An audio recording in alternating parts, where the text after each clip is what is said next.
नमस्कार, मैं अशोक कुमार पांडे और स्वागत है आपका टीसीएच पर। राम मंदिर को लेके जो तमाशा चल रहा है मैं उस पर बात करने नहीं जा रहा। मैं कई सारे वीडियो कर चुका हूं।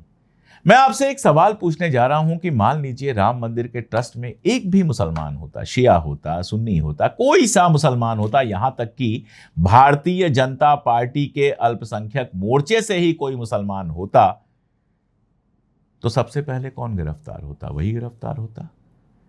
इस समय दुनिया भर की कहानियां चल रही होती हैं कि कैसे उसने पैसा ईरान पहुंचाया, अफगान पहुंचाया, पाकिस्तान पहुंचाया, और कैसे इसमें सोरोस भी शामिल है, इसमें पाकिस्तान भी शामिल है, इसमें जाने कौन कौन शामिल है। दरअसल मैं सच कहूं तो हिंदू मुसलमान पे बात करने से मैं भी अब थक गया हूं। लेकिन जब हिंदू मुसलमान करने से नेता नहीं थक रहे हैं तो बताइए क्या किया जाए। एक खबर मैं आपको बताता हूं कि एक मंत्री हैं सरकार के और कृषि मंत्रालय में राज्य मंत्री हैं। उन्होंने अपने ही मंत्रालय से मिलने वाली 99,60,000 की सब्सिडी अपने ही खेत को दे दी, यानी खीरे की खेती के लिए सब्सिडी ले ली सरकार से, उसी मंत्रालय से सब्सिडी ले ली जिसके वो मंत्री हैं। पुराना जमाना होता तो यह खबर सामने आने के बाद वो इस्तीफा दे देते, लेकिन कुछ नहीं होगा। अब जरा सोच के देखिए कि अगर वो मुसलमान होते, वैसे तो भारतीय जनता पार्टी में मुसलमान मंत्री अब बनते नहीं है, पहले शहनवाज वगैरह बन जाते थे, लेकिन आप सोच के देखिए वो मुसलमान होते तो क्या होता? उनको ऐसा किनारे कर दिया जाता कि वो खत्म हो जाते।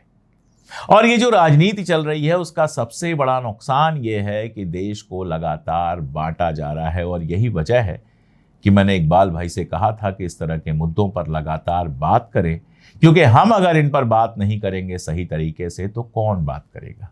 इकबाल भाई के वीडियोस लगातार आ रहे हैं, आप लोग देख रहे हैं। आज भी उन्होंने कुछ बेहद जरूरी मुद्दों पर बात की है, जरूर देखिए उनका पूरा वीडियो।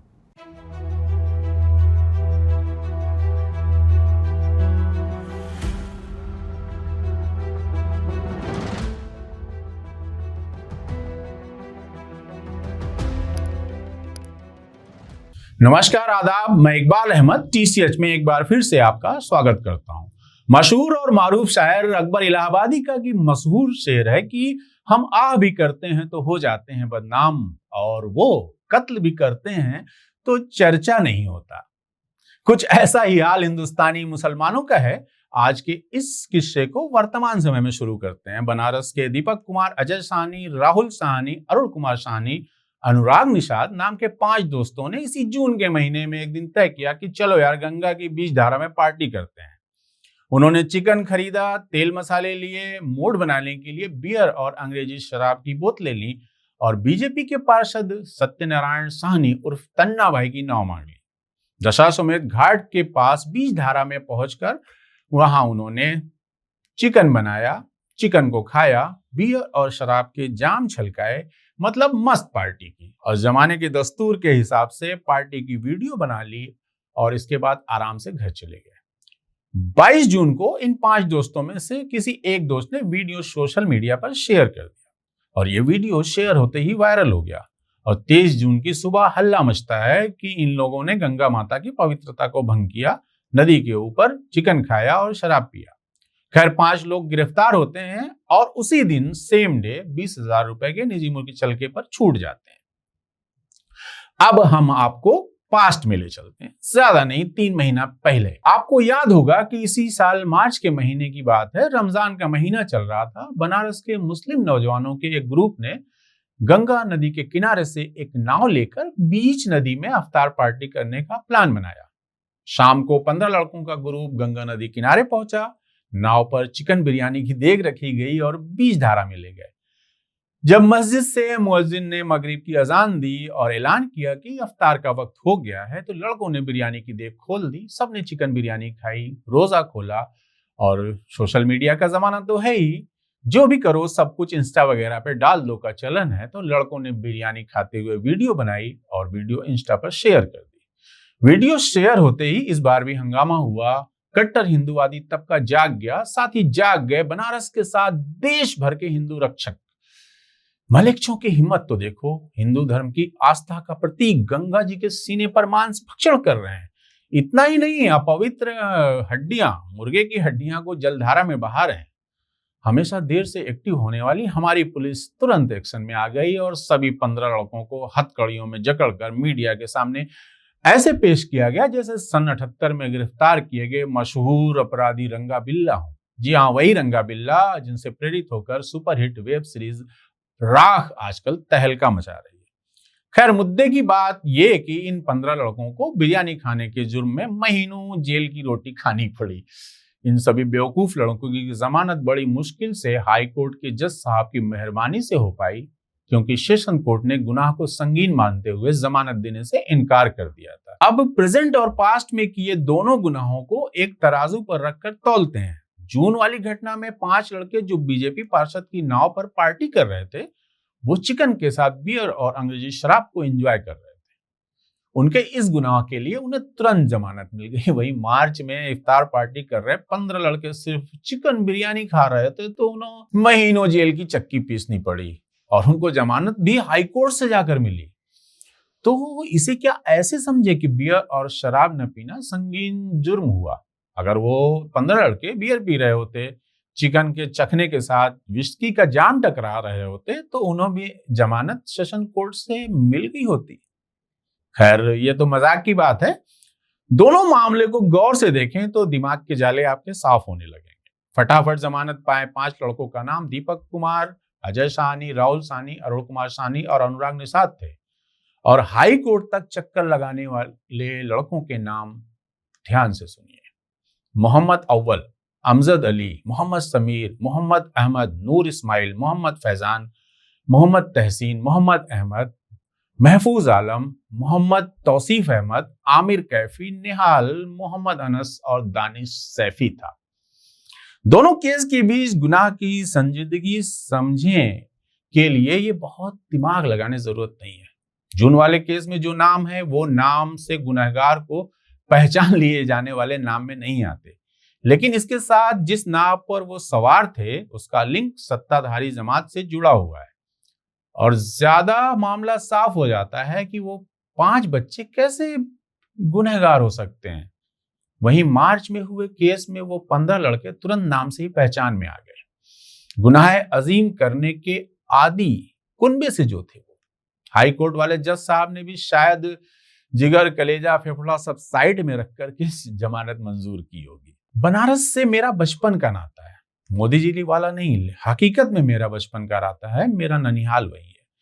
गंगा नदी जब हिंदू मुसलमान सबकी थी तब आज से ज्यादा निर्मल और पवित्र थी। आज जब गंगा नदी कम और एक धर्म को मानने वालों की मां ज्यादा हो गई है, तब से सरकारी अमले ने गंगा का पानी पीने लायक ठहराने से मना कर दिया। और कभी कभी अधिकारी लोग बोल ही देते हैं कि नहाना भी रिस्की है। ऐसा क्यों है? क्योंकि गंगा जहां जहां से होकर गुजरी वहां वहां से इंसानों की बहाई गंदगी खुद में समेटते हुए आती बढ़ी। बनारस में भी शहर भर की गंदगी को नाले के जरिए मां गंगा की पावन धारा में उड़ेल दिया जाता है। मणिकर्णिका घाट पर दिन रात जलते शव की राख और अस्थियां मोक्ष पाने के लिए गंगा जी की ही पनाह में आ जाती हैं। ऐसे में जब मां गंगा बिना किसी धार्मिक जाति भेदभाव के सारे इंसानी कुनबे की गंदगी अपने साथ बहा ले जाती हैं, तो वहां एक मुर्गे की 50 ग्राम की हड्डी से उनकी भावना आहत कैसे हो सकती है?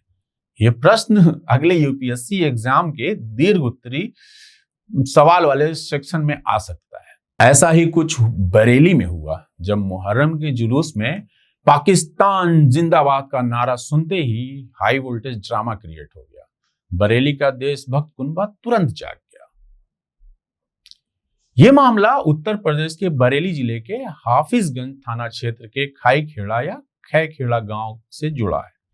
घटना 21 जून की है जब मुहर्रम का जुलूस चल रहा था और जुलूस का एक वीडियो सोशल मीडिया पर अचानक वायरल हुआ, जिसमें जुलूस के दौरान ढोल की आवाज के बीच पाकिस्तान जिंदाबाद का नारा सुनाई देता है। वीडियो वायरल होने के बाद इलाके में तनाव बढ़ जाता है। कुछ हिंदू संगठन और उनके लोगों ने जुलूस में शामिल मुस्लिम समुदाय पर देशद्रोही होने का आरोप लगाते हुए शिकायत की और कार्यवाही की मांग करने लगे। पुलिस ने वीडियो को गंभीरता से लिया। विशेषकर नवाबगंज सर्कल के ऑफिसर नीलेश मिश्रा ने जांच की तो पता चला कि योगेंद्र पाल सिंह और भुवनेश कुमार नाम के 2 खुराफाती लोगों ने एक 12 साल के मुस्लिम बच्चे को बहला फुसलाकर पाकिस्तान जिंदाबाद का नारा लगवाया और वीडियो रिकॉर्ड किया, उसे सोशल मीडिया पर वायरल कर दिया। योगेंद्र पाल सिंह और भुवनेश कुमार भाई साहब मुस्लिम समुदाय के खिलाफ माहौल बनाकर कौन सी किक हासिल करना चाहते थे या व्हाट्सएप यूनिवर्सिटी से कौन सी मानद डिग्री हासिल करना चाह रहे थे, ये तो वही बता सकते हैं। हाँ, इंस्टा पर वायरल होने का एक बुखार है, वो भी अलग है। फिलहाल पुलिस ने दोनों आरोपियों को गिरफ्तार कर लिया है। यह भी देखना दिलचस्प होगा कि योगेंद्र पाल सिंह और भुवनेश कुमार भाई साहब आसानी से जमानत से छूट जाते हैं या उनको हाई कोर्ट से जमानत मिलने से पहले जेल की चक्की पीसना पड़ेगा।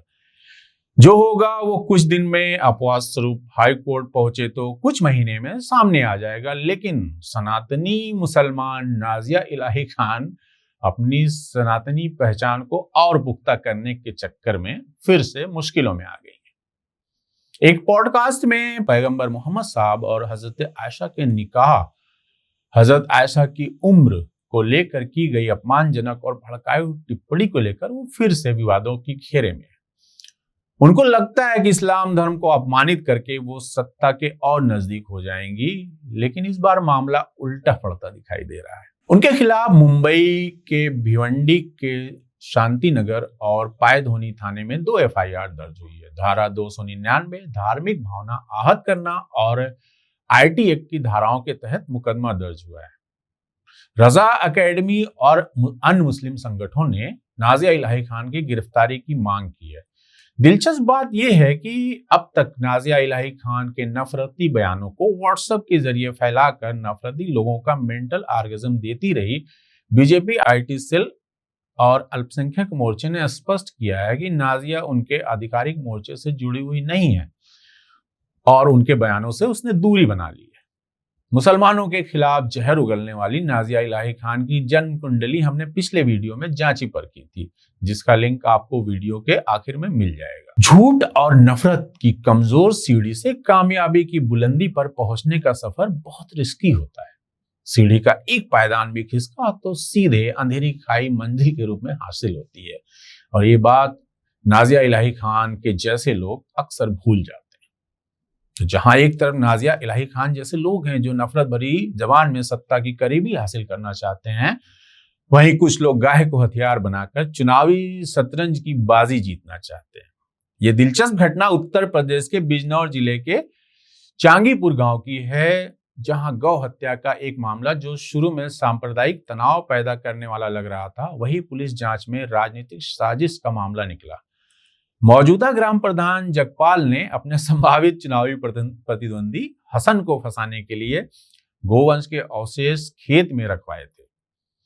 18 जून 2026 को चंगीपुर गांव के एक गन्ने के खेत में बछड़े के अवशेष मिलने की खबर मिली और इसकी सूचना मिलते ही स्थानीय हिंदू संगठनों ने भारी विरोध प्रदर्शन शुरू कर दिया और इसके साथ ही गांव के ही निवासी हसन, शमीम और शफीक पर गौ हत्या का आरोप लगाया जाने लगा। आरोपियों पर सांप्रदायिक भावना भड़काने और कानून का उल्लंघन करने का आरोप लगा, जिसके कारण पूरे इलाके में तनाव बढ़ गया। पुलिस ने मामले की गहन जांच की। पूछताछ और सबूतों के सामने आने पर यह पूरी घटना प्रधान जगपाल की साजिश साबित हुई। जगपाल को डर था कि हसन आगे आने वाले पंचायत चुनाव में उनकी दावेदारी को चुनौती दे सकता है, इसलिए उन्होंने अपने सहयोगियों के साथ मिलकर गाय के बछड़े को कटवाया और अवशेष खेत में रखवाए ताकि हसन पर आरोप लगे और उसकी छवि खराब हो जाए। पुलिस के अनुसार ब्रह्मपाल उर्फ संता बछड़ा लाया और फैजान, जुबैर और सलमान ने बछड़े को काटा और अवशेष रामअवतार के खेत में रख दिए गए। और ध्यान से देखें तो क्या बढ़िया आपराधिक धार्मिक सद्भाव का माहौल बन रहा है। जगपाल भाई साहब ने पहले से ही हिंदू संगठनों को जुटा रखा था ताकि तुरंत विरोध प्रदर्शन शुरू हो सके। मतलब उन्होंने पूरी फील्डिंग सेट कर रखी थी, स्क्रिप्ट एकदम तैयार थी। लेकिन मामला खुल गया। पुलिस ने कुल 5 लोगों को गिरफ्तार किया। गांव के प्रधान जगपाल, उनके भाई कृपाल उर्फ लाला, खेत का मालिक रामअवतार, ब्रह्मपाल उर्फ संता, इसके अलावा फैजान उर्फ सोनू। सबसे ध्यान देने वाली बात है कि सोनू भाई साहब मुठभेड़ में घायल होकर गिरफ्तार हुए और अस्पताल में भर्ती हैं, अपना इलाज करवा रहे हैं। मामला हाफ इनकाउंटर की ओर तो इशारा कर ही रहा है। सलमान और जुबैर फरार हैं, देखते हैं हाफ या फुल एनकाउंटर से पहले गिरफ्तार होते हैं या उसके बाद में। आखिर में कुछ उम्मीद की रोशनी पैदा करती खबर से रूबरू होते हैं। इससे हौसला कायम रहता है कि अभी बहुत कुछ बचा हुआ है। पाकिस्तान बॉर्डर से लगभग 2 किमी दूर राजस्थान के बाड़मेर जिले के मलाना गांव में 18 जून को दोपहर करीब 2:30 बजे एक मस्जिद और मदरसा पर बुलडोजर चलाकर ध्वस्त कर दिया गया। और 18-19 जून को भी बाड़मेर जिले के दूसरे इलाकों में भी, जैसे गदरा रोड, सिडवा, बखासर, मुनाबाव इलाकों में 4-6 मस्जिदें, मदरसा, मजार भी किसी तरह से प्रभावित हुए। ऐसे इलाके के हिंदू भाई भी अपने मुसलमान पड़ोसियों के समर्थन में खुलकर सामने आए और मुस्लिमों के साथ मिलकर सर्वधर्म शांति सभा का आयोजन किया। वहीं पूर्व मुख्यमंत्री कांग्रेस के अशोक गहलोत ने भी विरोध जताते हुए कहा कि बॉर्डर क्षेत्र में हिंदू मुसलमान का सद्भाव बहुत पुराना है। हिंदू भी मस्जिदों की देखभाल करते रहे हैं। स्थानीय हिंदुओं ने इस एकतरफा कार्यवाही का विरोध जताया। अफसोस ये रहेगा कि इस विरोध का सरकारी बुलडोजर पर कोई असर नहीं हुआ और वो आदेश का पालन करके चला गया। तो आज के वीडियो में बस इतना ही। देश में बचे उथल पुथल और अच्छी बुरी खबरों को हम हमेशा आपके सामने लाते रहे। तो मिलते हैं फिर अगले इतवार को। चैनल को सब्सक्राइब नहीं किया हो तो सब्सक्राइब करें। बहुत बहुत शुक्रिया।